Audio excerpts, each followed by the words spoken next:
Bonjour à toutes et à tous, je suis Gilles Fontaine, je suis rédacteur en chef au magazine Challenge. Je suis ravi d'être là, je suis là depuis hier, je vois plein de belles choses. Et là pour une fois, je me mets sur scène avec quelques invités sympathiques et sur un thème qui nous est cher et qui est un petit peu aussi le fil rouge de cet événement autour de la réindustrialisation, la tech au service de la réindustrialisation. Et je vais très vite appeler nos speakers. Kevin Polizzi, s'il vous plaît. Kevin, rejoignez-nous. Olivier Luanzi. Ils arrivent tous en même temps, donc c'est parfait comme ça. On a le paquet groupé. Philippe Herbert. Très bien, dans l'ordre d'intervention. On a fait un petit plan d'attaque en coulisses. Ça va, messieurs? Ravi de vous avoir. On va peut-être commencer. Vous allez peut-être commencer par vous présenter. Vous avez chacun un micro. Olivier, vous voulez commencer peut-être? Oui, parce que bonjour. Vous êtes à côté de moi. Bonjour mesdames et messieurs. Ravi d'être ici avec vous. Donc Olivier Luanzi, prof au CNAM. Je monte des formations sur la décarbonation de l'industrie et puis une vie autour de l'industrie. J'ai été industriel pour Saint-Gobain, j'ai été dans la fonction publique et j'écris un certain nombre de livres et de tribunes sur le sujet. On aura l'occasion d'en parler. Absolument. Ce sera un petit peu le contenu condensé de ce que vous allez nous raconter. Philippe, vous prenez le relais? Oui, bien sûr. Bonjour à toutes et à tous. Alors moi, mon parcours, il est plutôt dans l'industrie, mais version numérique, puisque j'ai eu la chance de démarrer ma carrière chez Dassault Systèmes alors qu'on était 30 personnes. Donc vraiment, c'était la start-up dans les années 80. Et puis pendant 14 ans, j'ai suivi cette ascension magnifique, qui continue d'ailleurs. C'est la success story tech française. Absolument, dans le monde industriel.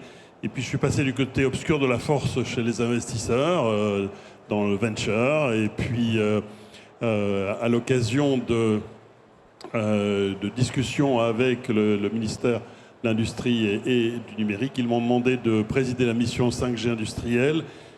Et après un rapport qui a été fait en 2022, on m'a demandé de mettre en place ce rapport. Et donc je viendrai partager avec vous un certain nombre d'éléments au-delà de mes expériences liées à l'industrie.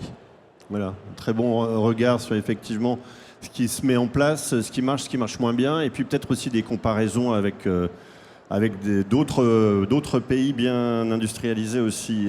Et puis une autre très belle success story française qu'on ne connaît pas suffisamment à mon avis.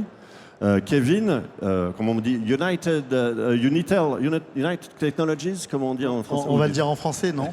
Très bien. Bonjour à toutes et tous, donc moi je suis Kevin Polizzi. Je suis président d'un groupe qui s'appelle Unitel, historiquement spécialisé dans le monde des télécommunications et du cloud. Et puis maintenant, depuis quelques années, dans les grands enjeux technologiques, la 5G, l'intelligence artificielle, au service de différentes typologies d'industrie, des sociétés plutôt spécialisées dans le numérique historiquement, et puis depuis maintenant quelques années chez les industriels. Et je vais pouvoir un petit peu vous partager ce qui se fait réellement sur le terrain chez les industriels dans le cadre de notre effort collectif de réindustrialisation. Juste reprécisez-nous un petit peu les contours de la boîte. C'est combien de chiffre d'affaires, combien de salariés? Le groupe, c'est à peu près 2000 personnes réparties dans 150 filiales. On a, il y a 10 ans, décidé de découper le groupe en structures parce que la vague de la transformation qu'il y a devant nous, elle est relativement importante. Et je pars du principe qu'avoir 150 petites planches pour passer la vague, c'est plus sympa que d'avoir un gros surf qui, en général, probablement risque d'échouer de manière plus systématique. Voilà, vous allez pouvoir nous raconter ça un peu plus dans le détail juste après. Alors on va commencer peut-être avec vous, Olivier, le professeur. Vous allez un petit peu nous éclairer justement sur un petit peu les fondamentaux, les données quand on parle de tech au service de la réindustrialisation. Sur le papier, ça fait très classe, très sympa. Vous, qu'est-ce que vous observez? Quelle est la réalité du terrain? Alors, d'abord, on va parler un peu de réindustrialisation et du rôle de la tech. Comme ça, on va pouvoir descendre et puis nous rappeler ce que c'est qu'une industrie, parce que tout à l'heure, je me suis fait reprendre un petit peu taquet alors, commençons par ça. Qu'est-ce que c'est que l'industrie dont on va parler? Parce que c'est vrai, on parle de l'industrie manufacturière, mais aussi on parle de l'industrie bancaire, de l'industrie du tourisme. Et l'industrie dont on va parler aujourd'hui, c'est l'industrie manufacturielle, celle qui transforme de la matière. Alors il y a une explication, on ne va pas la faire ici. Pourquoi est-ce que c'est assez légitime de parler d'une industrie bancaire ou d'une industrie de tourisme? Mais on ne va pas rentrer dans ce détail. Et donc le sujet qu'on va aborder tous les trois, c'est l'industrie manufacturière et son lien avec la tech. Alors l'industrie en France, on le sait tous, 40 ans de désindustrialisation. On arrête ce drame, cette catastrophe, à peu près en 2009. Sincèrement, entre 2009 et à peu près 2019, la série des crises, on n'a pas réellement réindustrialisé le pays, on n'a pas véritablement réussi. En revanche, il y a 2 années qui sont assez fantastiques, 21 et 22, 2021 et 2022. Là, on a eu un printemps de notre réindustrialisation. Qu'est-ce que ça veut dire en termes de chiffres? Ça veut dire à peu près 100 sites industriels nets, c'est-à-dire qu'on fait la différence entre ceux qui ouvrent et ceux qui ferment, 100 nouveaux sites industriels en France tous les ans. Ça veut dire 40 000 emplois industriels créés tous les ans pendant ces 2 années-là. Et puis, je dirais, badaboum, crise de l'énergie, autre sujet. Et aujourd'hui, il faut le reconnaître, 2024 est une année où les chiffres sont redevenus négatifs. Nous avons un pépin dans notre réindustrialisation. Alors, est-ce qu'on est reparti à la case départ, comme il y a 40 ans? Non, certainement pas. Il y a plusieurs facteurs qui me font affirmer ça. Mais le premier, c'est que quand on regarde les enquêtes d'opinion, aujourd'hui, les Français ont envie de cette réindustrialisation. Et ils en ont envie pour 3 raisons. Parce qu'on a tous compris à travers les crises qu'avoir une industrie forte, c'était être en maîtrise de son destin, c'est de la souveraineté. C'est le premier point. Le deuxième point, on a tous compris à travers les gilets jaunes qu'avoir de l'industrie forte, c'est répartir de la valeur ajoutée, des bons emplois partout, pas simplement dans les métropoles qui font des services à haute valeur ajoutée, mais aussi dans tous les territoires. Et puis la troisième raison qui nous fait adhérer à la réindustrialisation, c'est l'environnement. 6 des 9 limites planétaires dépassées. Si vous ne remaîtrisez pas votre empreinte environnementale, si vous avez une empreinte environnementale, par exemple en CO2, qui est à 50% importée, comment voulez-vous la réduire? Si nous ne reprenons pas la maîtrise de notre empreinte environnementale par notre outil productif, on ne pourra pas la réduire. Voilà 3 raisons fondamentales qui font que, contrairement à ce qui s'était passé il y a 20 ou 30 ans, aujourd'hui, 80% des Français soutiennent un mouvement de réindustrialisation. Alors maintenant, quelle est la place de la tech? Et juste, enfin, moi j'ai quelques années de carrière derrière moi quand même, j'ai commencé. La mode, c'était le fabless. Quelques grands capitaines d'industrie vous répétaient que voilà, une vraie boîte industrielle n'a plus d'usine. On est quand même heureusement revenu de ça. Alors là, on commence à se rapprocher un peu de la tech quand tu me poses cette question-là, parce que en fait, on a cru qu'on pouvait séparer la conception, l'invention d'un produit, de sa fabrication. Et ça a été une erreur tragique. La réalité, c'est qu'on ne peut pas. Il y a un lien, ça va dans les 2 sens, il y a des itérations. On conçoit, on fabrique, ça ne marche pas tout à fait. Il faut qu'on retourne au niveau de la conception, il faut qu'on ajuste. Et ce lien-là, quand on a coupé ce lien avec l'idée que nous ferions la conception et que des pays en voie de développement font la fabrication, on a perdu nos positions. Donc là-dessus, on est en train d'y revenir. Et effectivement, ce lien entre l'intelligence, la conception et la main qui fabrique l'objet est un lien absolument consubstantiel au développement, et y compris des développements technologiques. Et quand on se projette maintenant, comment on va la faire, cette réindustrialisation? Il y a 2 volets qui concernent la tech. Le premier, c'est qu'il y a à peu près 1/3 de notre réindustrialisation qui va être faite sur des innovations de rupture, des nouvelles filières. Là, on est 100% tech. C'est 1/3, c'est beaucoup, mais c'est que 1/3 quelque part. Ceux qui disent que la réindustrialisation se fera que par la tech oublient que la tech, elle a besoin des métiers de base.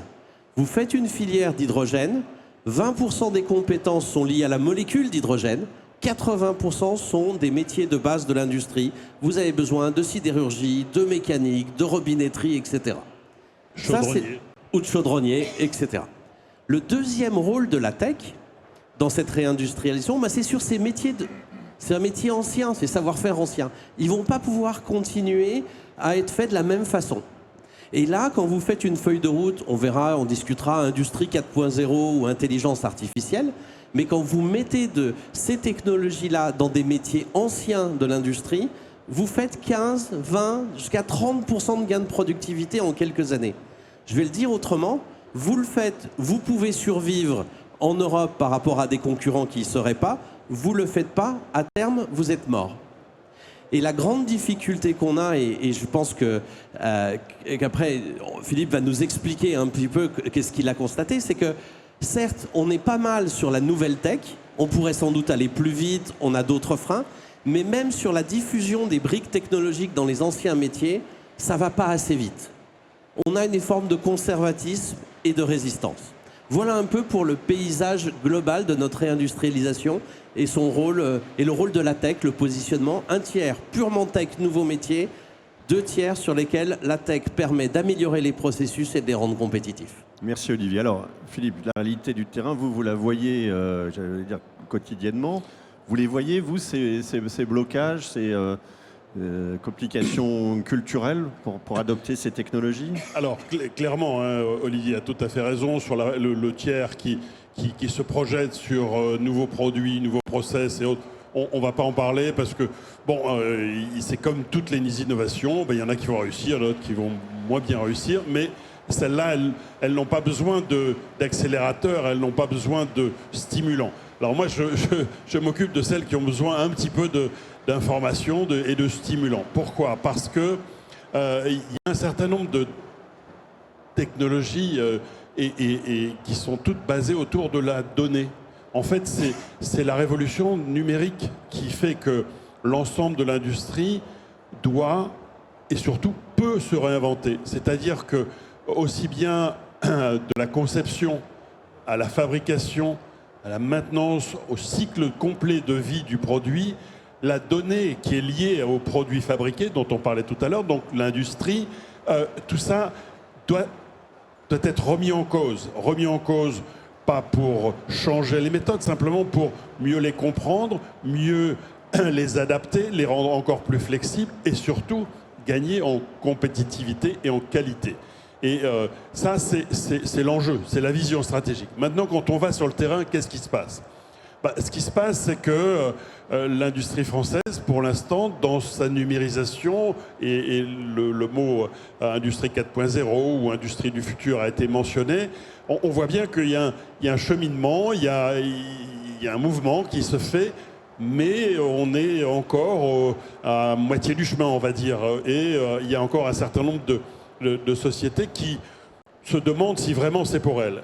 Et c'est là où, quand on va dans le concret des projets et que l'on démontre qu'en mettant justement un bout de 5G, un réseau de 5G en cours, ou bien de l'IA opérationnelle, c'est-à-dire l'IA qui va directement travailler sur la donnée de production, on fait des sauts qui sont très intéressants et qui font qu'il y a un socle technologique que l'on voit apparaître autour de ces données.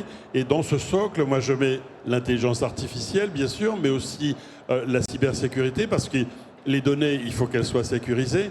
Tout ce qui est autour du cloud, c'est-à-dire ce qui va permettre de faire des calculs locaux ou des calculs dans le cloud.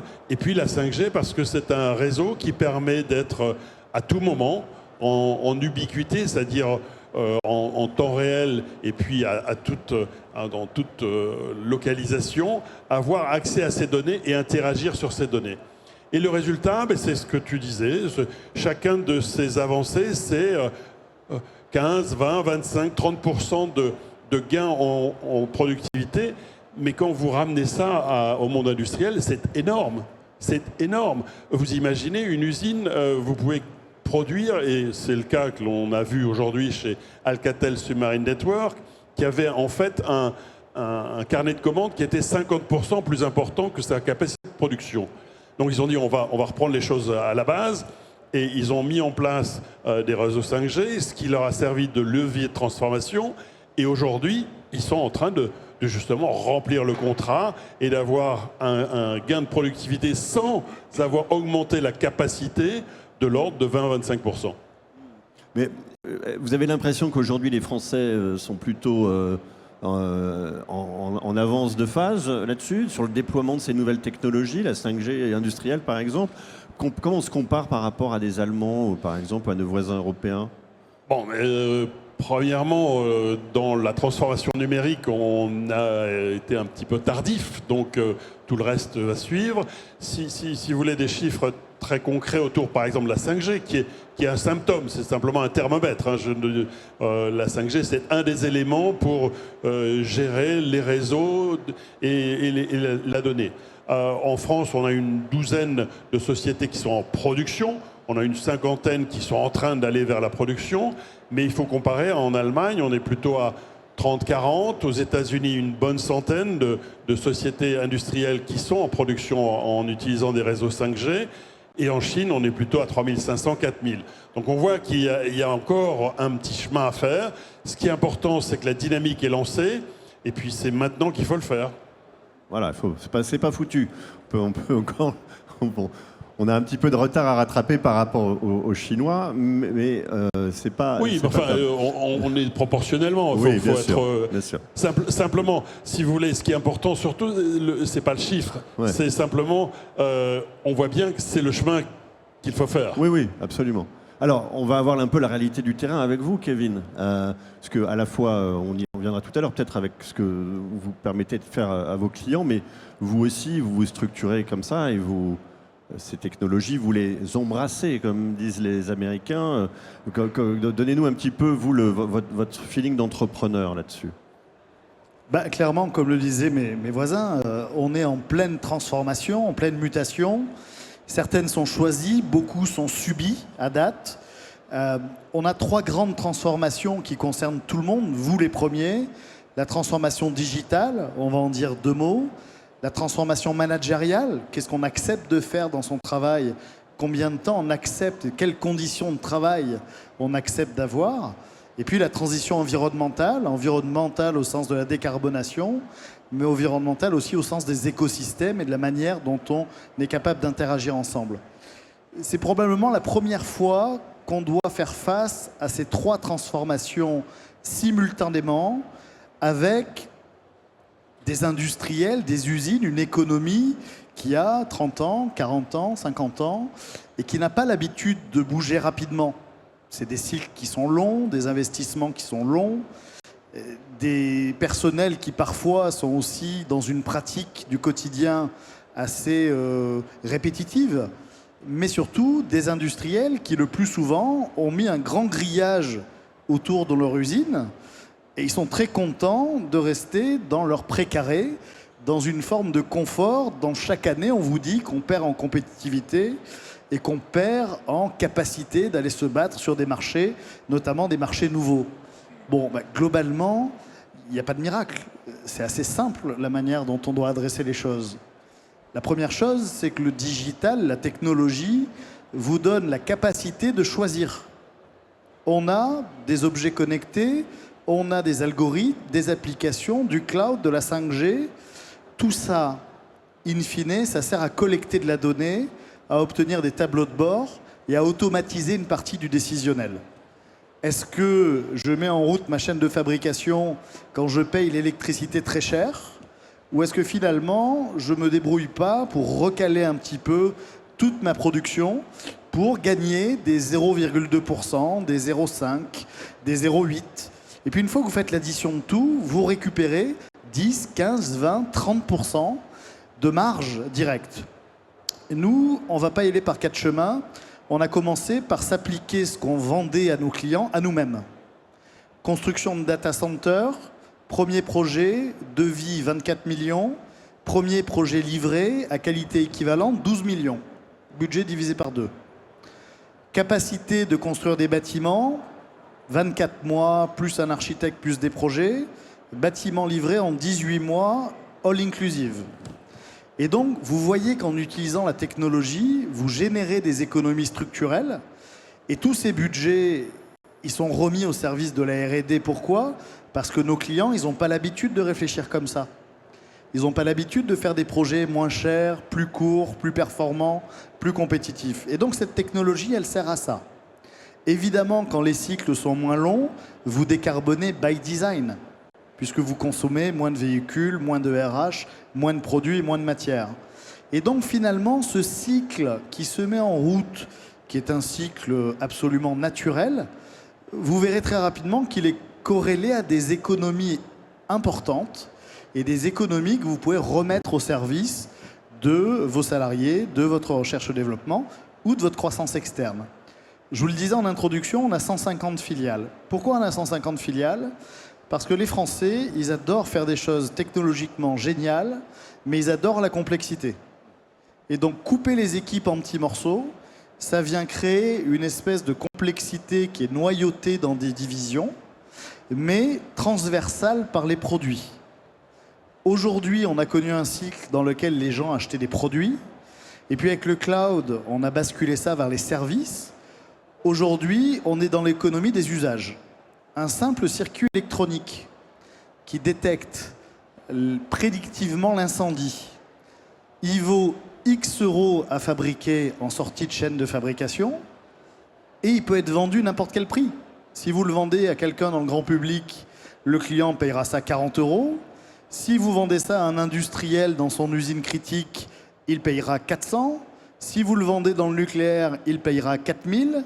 Et si vous le vendez dans le maritime pour détecter les problèmes de fuite de lithium dans les batteries ou les problèmes de combustion, il le paiera 40 000. Et donc, c'est ça qu'il faut comprendre. C'est qu'on sort de l'économie des produits, on utilise la tech pour simplifier la manière dont on déploie et pour créer des jobs sexy, parce que l'image de l'usine avec la cheminée qui fume, il faut vraiment qu'elle soit derrière nous. Et de l'autre côté, vous avez la capacité de générer des produits et des services qui vous permettent d'avoir des rentabilités qui sont assez fortes. Ouais. Alors, Kevin, merci. Oui, Philippe, vous voulez réagir? Je voudrais simplement donner un angle supplémentaire qui était mentionné, mais le pointer, c'est que l'industrie aujourd'hui est devenue flexible et adaptable. C'est-à-dire que la ligne de production où on sort le même produit pendant 3 ans ou 1 an, c'est fini. C'est-à-dire qu'on doit avoir une capacité de réponse aux clients, de réponse à la demande, de réponse aux besoins du cahier des charges dont on parle, dont Kevin parle. Et ça, c'est intrinsèque, c'est dans la technologie, c'est la donnée qui permet de faire ça. Olivier, avec vous, j'aimerais qu'on revienne, parce que c'était très clair, hein, l'exposé de Kevin. Et c'est vrai qu'on voit bien, on pense qu'on prend des risques finalement en allant vers de l'inconnu, vers des nouvelles technos, vers des nouvelles pratiques, etc. Alors qu'en fait, le risque, il est beaucoup plus réel quand on fait rien, quand on fait du surplace et quand on se met les œillères. Mais sur le terrain, comment ça se passe? Parce que c'est facile à dire. Voilà, nous, on est confortablement installés. Enfin, Kevin un peu moins, parce que lui, il a un peu les mains dans le cambouis. Mais voilà, comment, quand on est entrepreneur dans son territoire, comment ça se passe? Et sur ces sujets-là, quand on va un petit peu dans le tissu des PMI, hein, celles qui sont les traditionnelles, les 2 tiers qui forment le socle de notre réindustrialisation, il y a le réflexe qui a été mentionné, j'ai pas l'habitude de changer aussi vite, et puis en plus c'est de la tech, et moi j'habite très très loin du centre de recherche où la tech se développe. Et l'idée que je voudrais essayer de vous faire passer, c'est que là on est en train de changer, alors de beaucoup de choses, on a beaucoup parlé de changement, de transition, mais on est en train de changer aussi de mode de fonctionnement sur un territoire.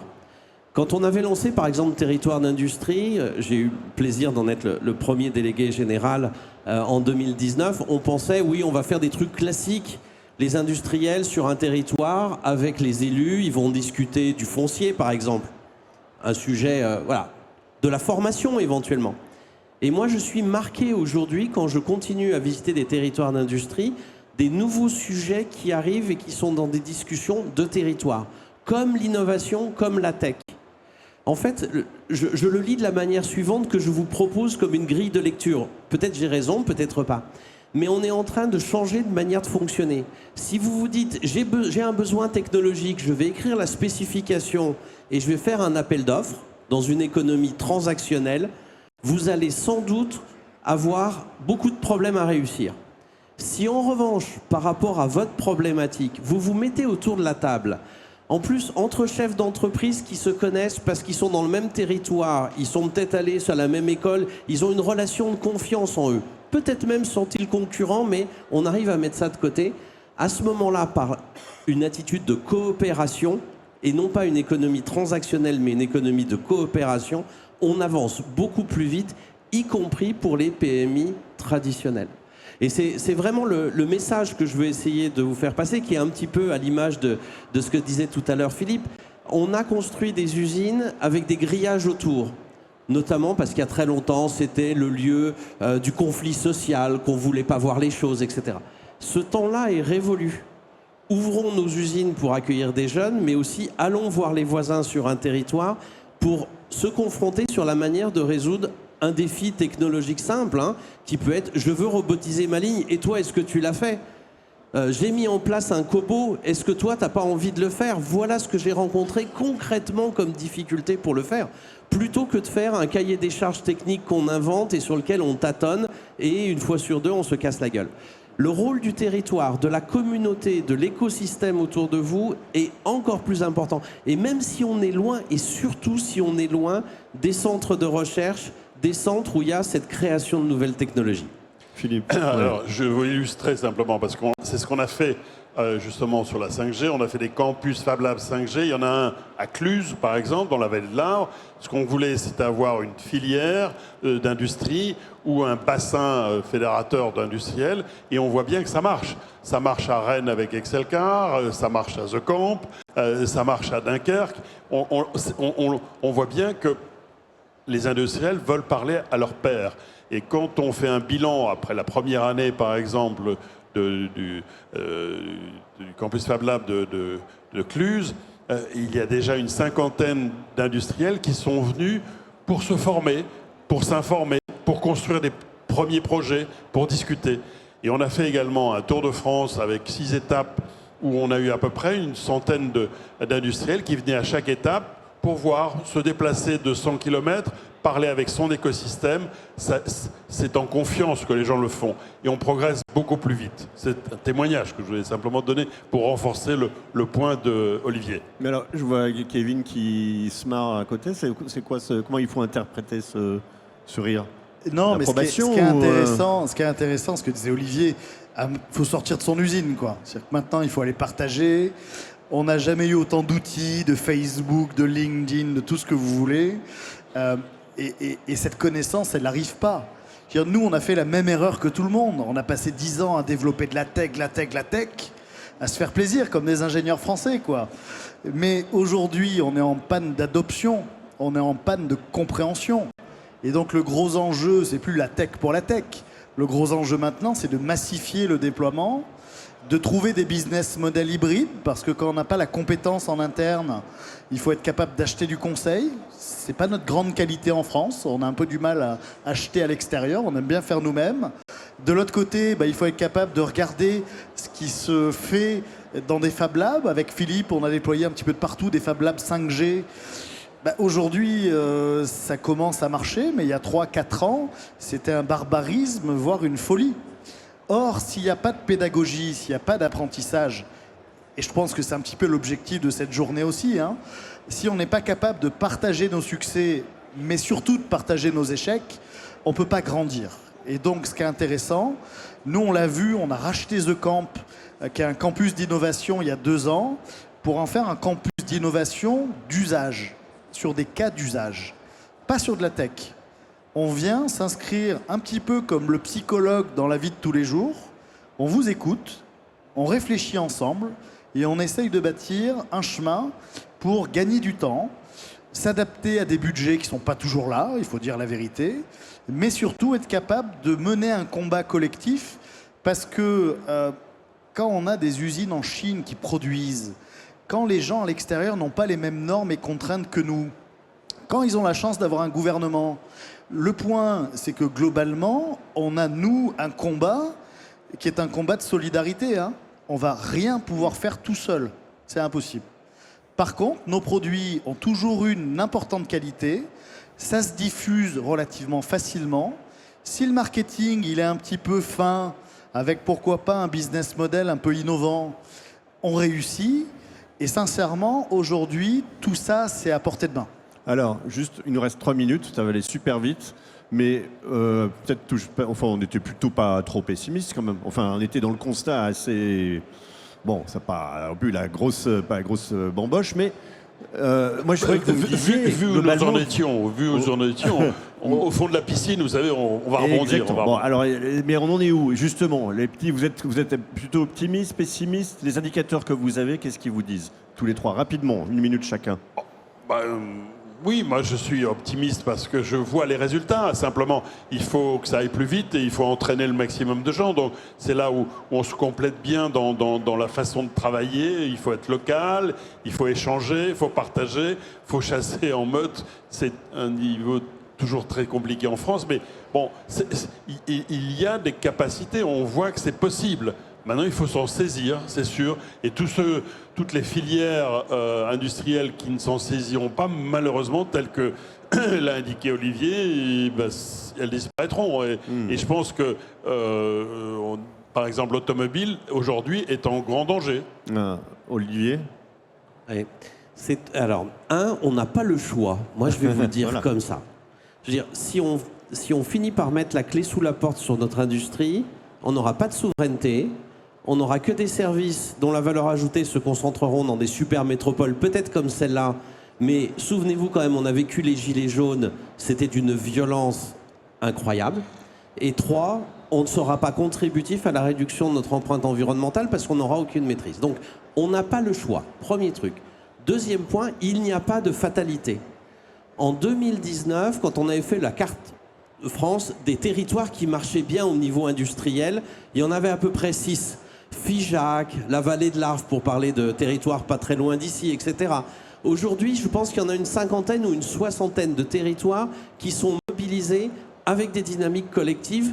Et encore une fois, c'est pas que la formation et que le foncier qu'on associe immédiatement à un territoire, mais c'est aussi de l'innovation, de la décarbonation, etc. Et encore une fois, on n'a pas le choix, on a des solutions et la dynamique est là, même si, et il faut le dire aujourd'hui, on passe dans un hiver. Ça va être, les chiffres vont être en rouge, y compris en 2025. Il ne faut pas qu'on se cache derrière notre petit doigt. Et que nous avons, en termes productifs, une génération de retard par rapport à la Chine. On le voit sur les véhicules électriques, on le voit sur d'autres produits. Il faut qu'on se retrousse les manches. Encore une fois, il n'y a pas de fatalité et c'est une nécessité. Alors, Kevin, 2 phrases vraiment. 38 300 mots. secondes, ça va. Non, vous dire évidemment que tout ça, c'est à portée de main. Vous dire qu'aujourd'hui, l'écosystème tech français, on le voit ici, il est structuré, il est raisonné. On a des enjeux de business model. Nous, on s'est aperçu sur un projet 5G, le retour sur investissement, il est inférieur à 18 mois. Et donc, du coup, qu'est-ce qu'on fait? On fait l'investissement, nous. On le met à disposition de nos clients et on partage la création de valeur additionnelle, ce qui est largement plus rentable que d'être dans un projet traditionnel de vente et d'exploitation. Merci beaucoup, Kevin. C'était parfait. Merci à tous les trois. On va suivre un petit peu tous vos conseils. On va se retrousser les manches. Ça va bien se passer.